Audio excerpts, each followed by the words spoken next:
Assalamualaikum Cik Aziz. Hari ni sebenarnya datang sini nak minta tolong sebab selalunya bila ejen baru ni ada macam-macam masalah. Okey. Kadang-kadang dia tak reti nak buat sale. Bila kita dah tunjuk cara pun dia tak boleh nak buat sale.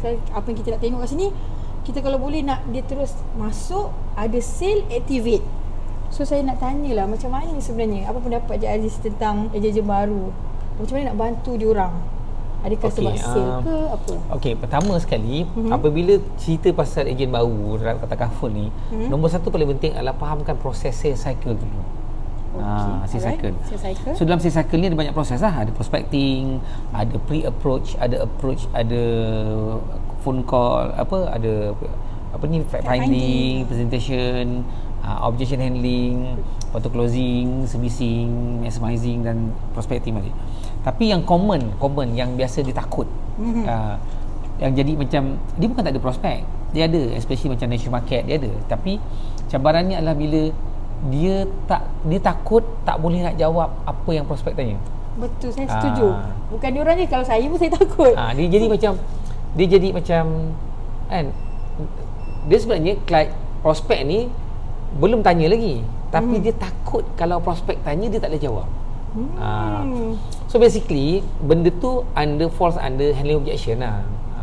Alright, handling objection. Maksudnya diorang kena mahir terus handling objection ke belum untuk prospek tu? Dia kalau ikutkan dia kena mahir daripada first process lah, prospecting, fact finding semua, everything. Cuma untuk topik kali ni kan, saya nak kaitkan macam mana objection tu bermula dan bagaimana kita handle. Supaya tak adalah ejen tu takut sangat nak cakap. Sebab kita kadang-kadang ejen baru takut sangat nak jumpa pun takut. Kenapa tak jumpa? Saya takutlah, takut apa? Takut tak boleh jawab apa yang prospek soal. Prospek dah soal belum? Belum lagi. Kan prospek tak soal lagi dah takut. Dia dah ada prejudge dah. Jadi kat sini kita ajar dia macam mana kita anticipate apa yang prospek bakal soal. Faham tak? Faham. Jadi untuk dapatkan benda tu kita kena pandai funnelkan soalan tu. So funnel tu daripada presentation. Tapi tak apa, yang tu presentation kita cerita part lain. Kita faham objection dulu. Alright. So kalau selalunya selalulah saya nampak kan ejen ni bila dia jadi ejen je dia terikut-ikut technical words tu kot. Mungkin pasal tu orang dah objek dia masuk-masuk je dah CI, masuk-masuk dah TPD ke. Adakah sebab tu? Mungkin part of it, yes. Sebab tu bila kita jumpa prospek, nombor satu kita bukan kena mahir menjawab. Kita kena mahir bertanya. Tu bila kita mahir bertanya, barulah kita dapat jawapan daripada prospek, barulah kita boleh bantu apa prospek nak. Sebab tu kita present takaful ni kena selling by asking, bukan selling by telling. Tapi susah juga tu kan. Tak susah memanglah. Nak kata susah sangat pun tak susah, nak kata senang sangat pun tak senang kan. Dia macam benda yang kita tak tahu buat memanglah susah, tapi kalau benda yang hayal kita dah buat dia senang. Jadi keyword dia kena praktis. Jadi mungkin konten kali ni kan saya dengan Hani berbincang, berbual, saya kongsikan teknik-teknik tu dan mungkin audiens siapa-siapa yang tengok video ni dia kena tengok banyak kali lah. Tengok banyak kali, ulang-ulang dan praktis. Macam mana sekedar fahamkan situasi, fahamkan dia punya flow, fahamkan dia punya kita panggil skrip dia, fahamkan apa yang klien nak, macam mana kita susun dia punya ayat-ayat supaya klien dah faham. Jangan gunakan technical term yang klien tak faham. Bila klien pun tak faham, klien akan tanya. Itulah puncanya dia tanya sampai ejen tak jawab. Jadi kita kena elakkan kita yang create dia soalan tu sampai klien tanya kita balik. Jadi kita kena faham itulah. Okey. Secara umumnya untuk objection handling dia ada 4 je. Ada 4 je? Ada 4 je. Yang banyak dia orang selalu cakap tu 4 je lah. Ada banyak. Kalau ada katalah beribu ni kan, kita boleh kategorikan 4 je. 4 je. Boleh cari tunjuk tak saya nak tahu 4 tu apa. Nombor 1 normally dia kata alasan dia no money. Betul. Kalau kata aku pun nak ambil tapi tak cukup duit dah, no money. Betul. Aku nak mahal sangat lah benda ni, no money. Okay, so no money. Kedua kan, no needs. No need tu tak perlu. Betul. Tak payahlah aku dah ada usaha kerajaan, ada apa, alah aku muda lagi kan. Tak apalah, aku rasa macam aku sihat je kan. So aku tengok adik-beradik aku semua tak pernah sakit pun. Itu semua macam dia rasa tak perlu. Okey. Apa lagi? Tak apa kot kan, government hospital ada kan, government hospital pun murah je, RM1 je. Itu contoh-contoh objection.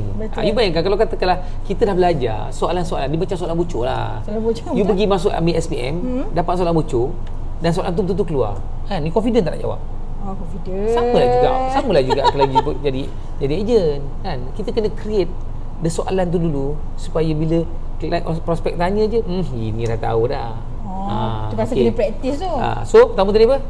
No money. Dua? No need. No need. Okey, nombor 3 ni yang paling famous. Yang paling famous adalah no hari. Kan? Nantilah aku mau nak ambil tapi bukan sekarang lah, tahun depan lah, tu lah, ni lah. Okey, belum bersedia. Alright. Okey. Betul lah, rupanya ambil banyak ni kita boleh rangkulkan sikit sebenarnya. So cakap dengan untuk ejen-ejen baru ni janganlah kelar kabut sangat. Ada 4 je. Jari kita pun 5. Objection ada 4 je. Itu pun dah takut dia. Betul. Alright. Relax lah. Sebab nampak macam banyak. Saya pun baru tahu. Nampak macam banyak kan. Rupanya cek kira-kira pergi jari. Tak habis jari. 4 je baru. Okey, satu lagi last. Last. Tapi kalau you terror yang last ni, semua 3-3 ni tak jadi masalah. Apa tu? Biasanya kalau dia mahir yang last ni, kalau dia mahir yang 3 boleh counter. Iaitu no trust. Sebab apa no trust? Okey, you tengok kenapa saya cakap bila no trust tu dia boleh cater yang 1 2 3 tadi. Okey, pertama, kalau dia percaya dekat you, dia percaya kat takaful, tak ada duit pun dia akan cari duit. Betul. Setuju. Kalau dia percaya kat takaful dan percaya kat you, kan? Dia rasa tak perlu pun dia akan nampak perlu. Betul. Kalau dia percaya kat you dan percaya kat takaful, dia rasa macam nak ambil lambat pun dia akan ambil cepat. So nombor 1 kan, objection yang paling penting kena handle apa? Orang punya kepercayaan pada kita. How to build trust.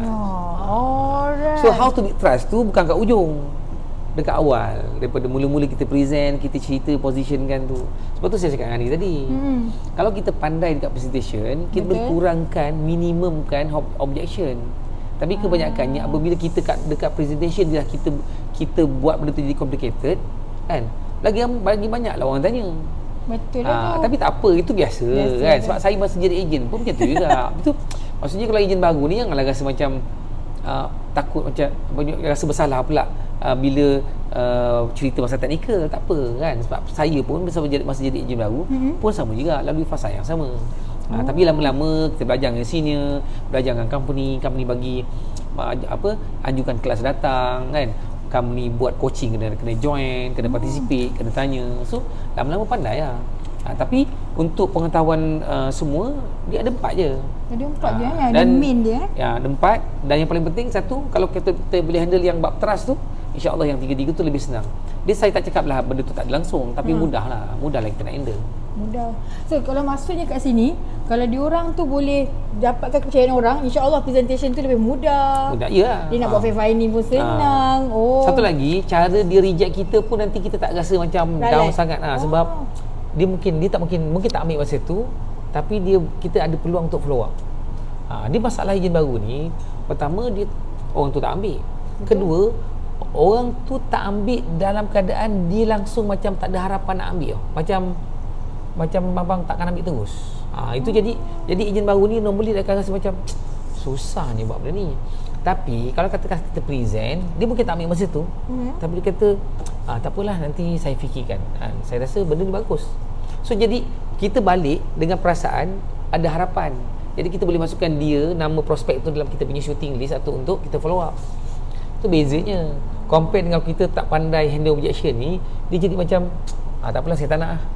Jadi kalau 5-6 orang you jumpa semua tak nak macam tu, ejen jadi lagi cepat down lah. Betul. Tapi kalau katakanlah 5-6 orang, 3 orang memang 2 orang mungkin reject tu, memang tak nak. Tapi ada 3 orang ni okey juga. Cuma saya sekarang ni bajet belum ada lagi lah, boleh tak saya tunggu 2-3 bulan. Jadi at least 2-3 bulan kita dah tahu dah, ada chance ni.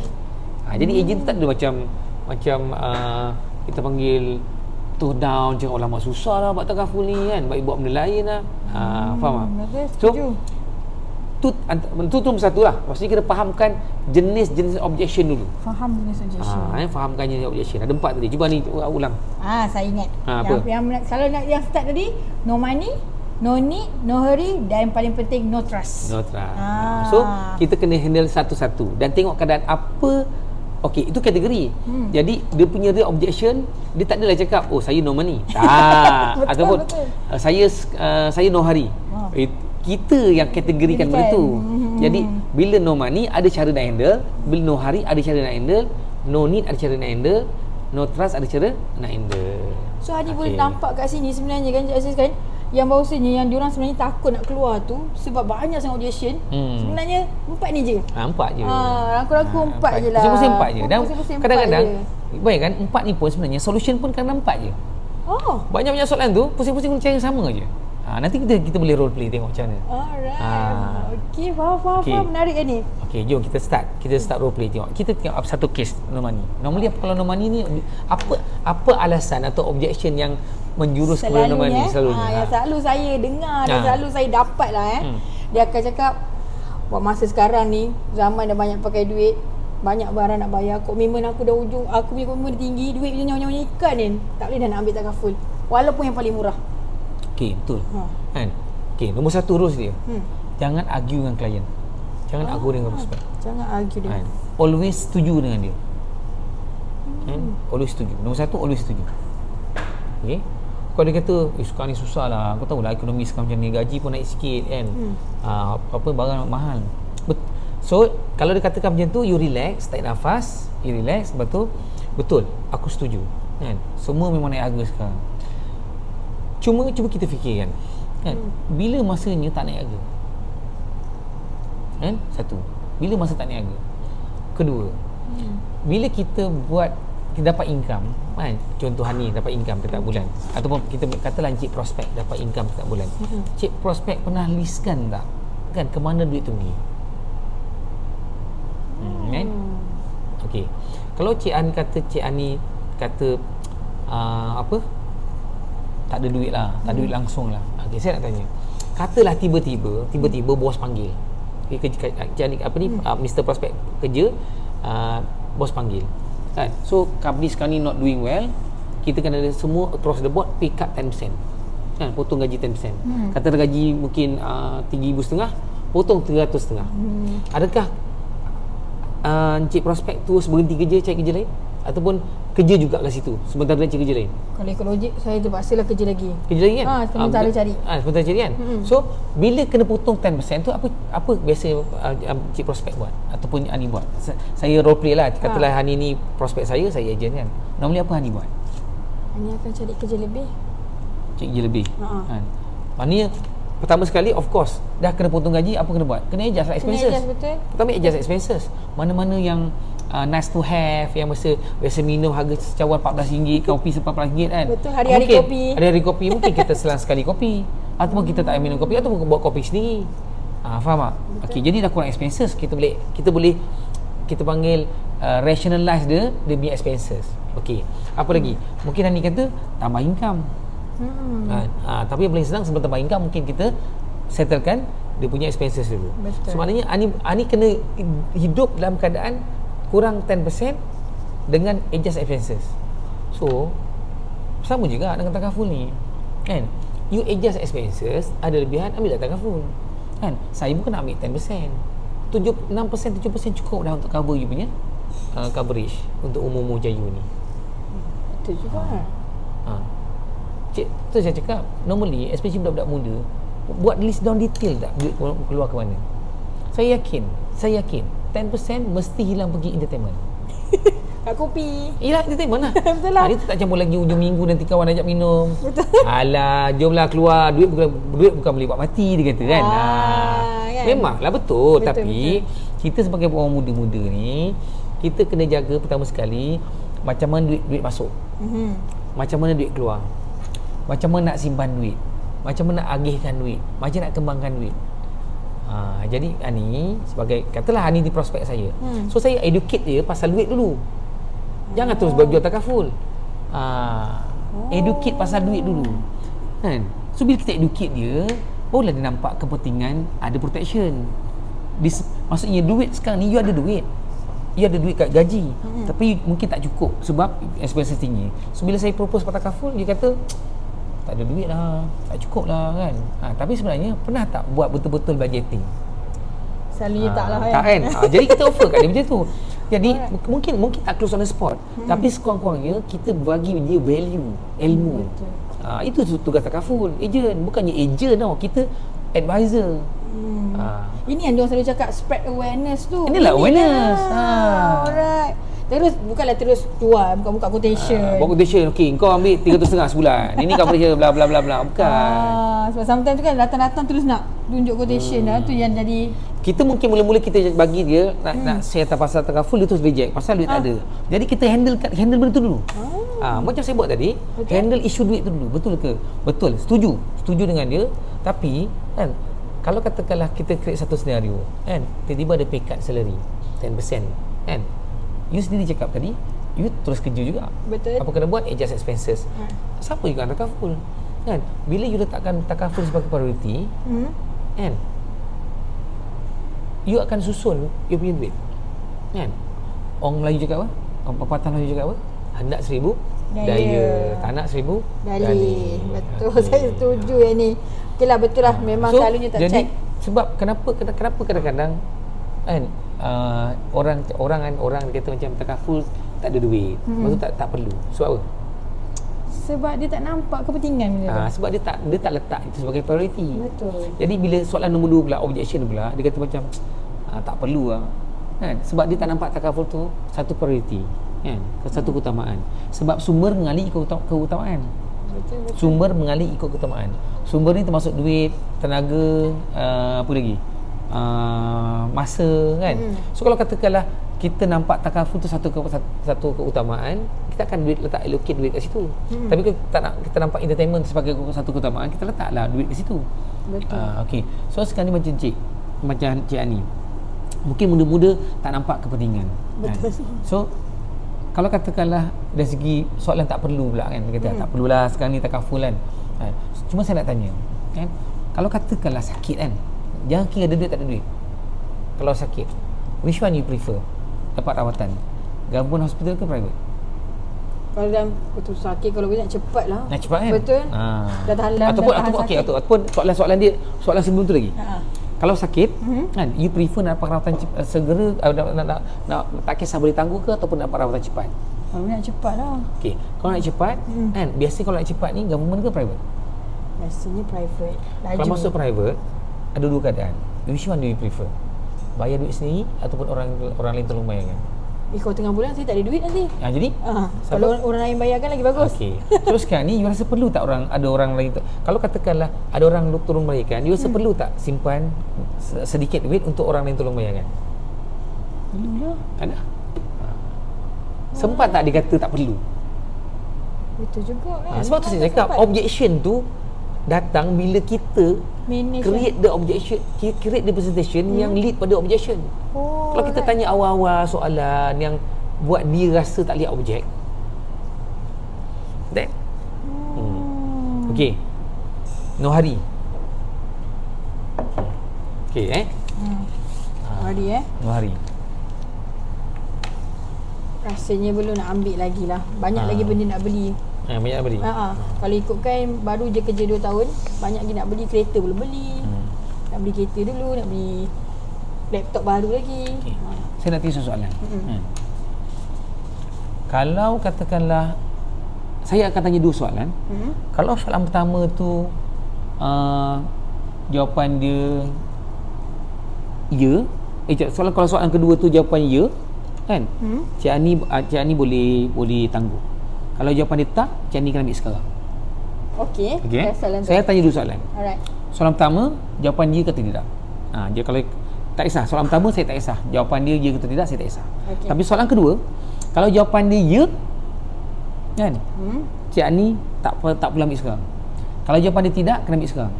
Okey. Ingat Okey, ready. Jawapan dia kalau tidak, kena ambil sekarang. Kalau ya, tak payah. Okey, boleh. Saya ingat dah. Ingat Okey. Cik Ani, nampak tak depan ni? Kertas? Ya tidak? Okey, nampak tak bahagian ni? Nampak? Nampak. Ya atau tidak? Iyalah. Ya, Okay. nampak. Belakang ni, nampak tak? Depan nombor 2? Tak. Kena ambil sekarang. Kena ambil sekarang. Sebab apa? Depan mata pun tak nampak belakang ni. You tahu future akan jadi apa? Wow. Senang pakai kertas dia. Normally saya pakai medical card. Kalau ada medical card kan. Okey. So kad tak ada, apa yang ada kat tangan lah. Betul. Kalau dia kata, oh tak apalah akan datang, okey. Betul. Siapa tahu nasib akan datang? Kan? Lee Chong Wei tu, tahu ke yang orang dia kena kanser hidung?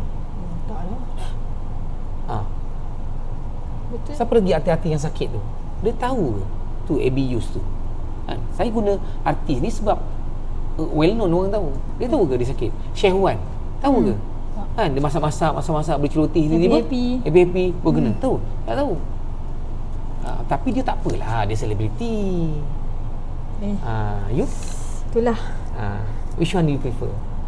Kan? Nak ambil sekarang ke nak ambil 50 tahun lagi akan datang?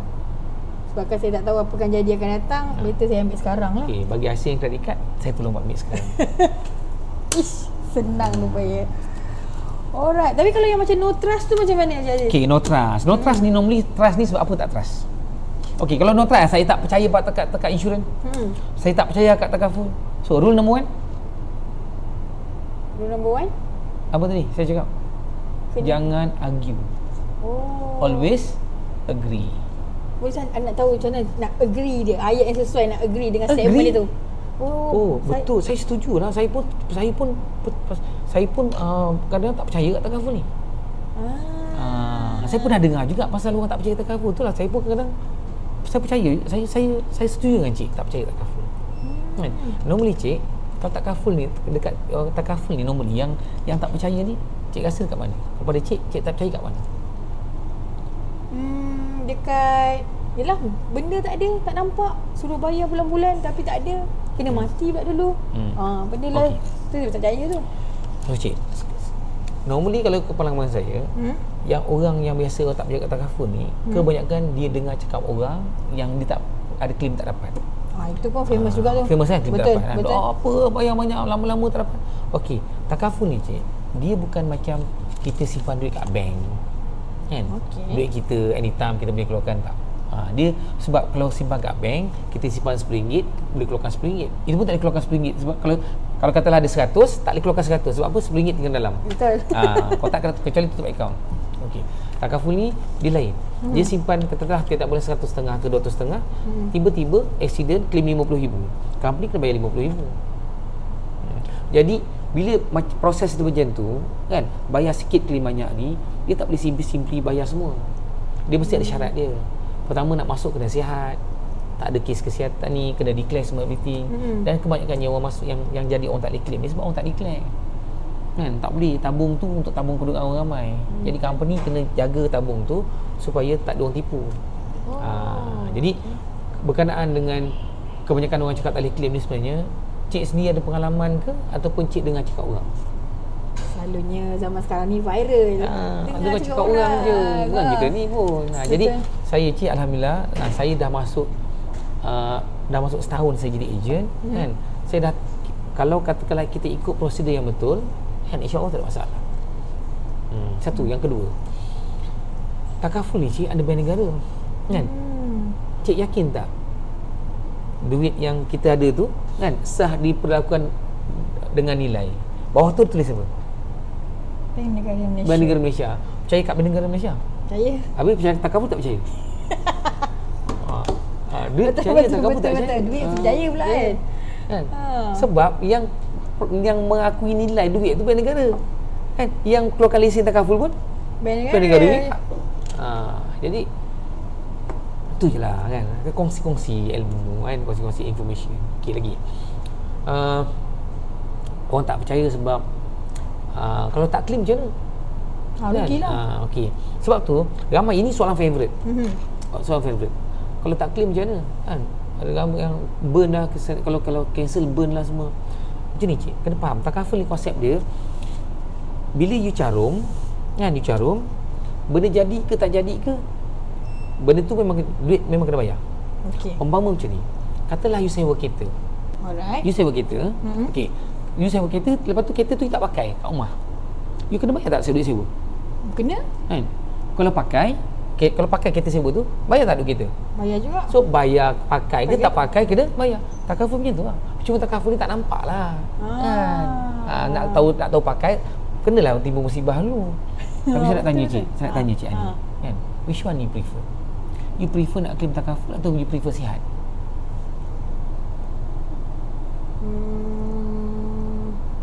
You prefer nak claim takaful semata-mata nak duit atau you prefer sihat dan Kalau tak claim? saya memang suka lagi sihat lah.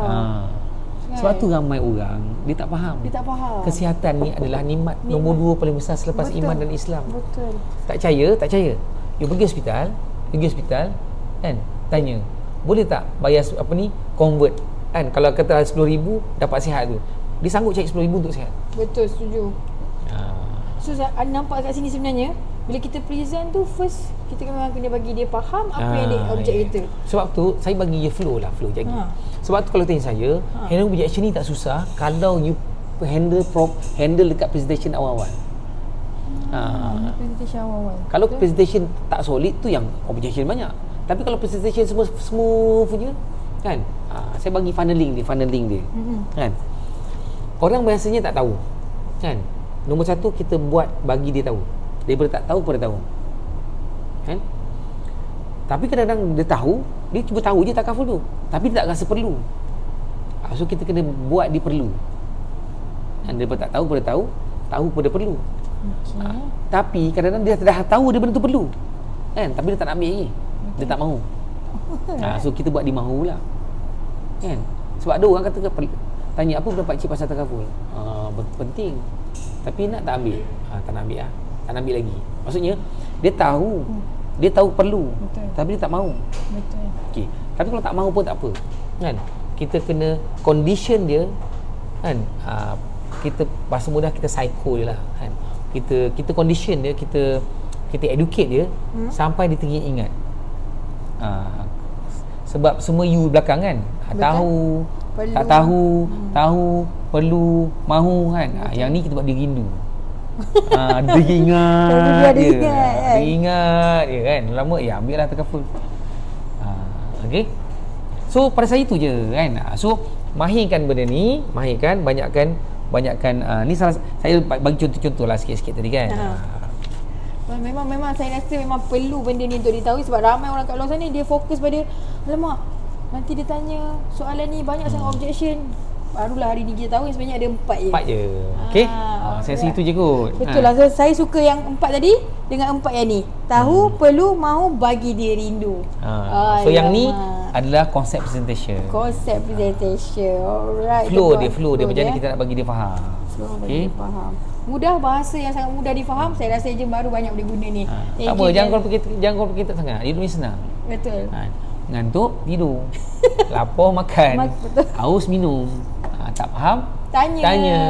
Alright, thank you Cik Aziz. Assalamualaikum. Thank you. Assalamualaikum warahmatullahi wabarakatuh. Wow.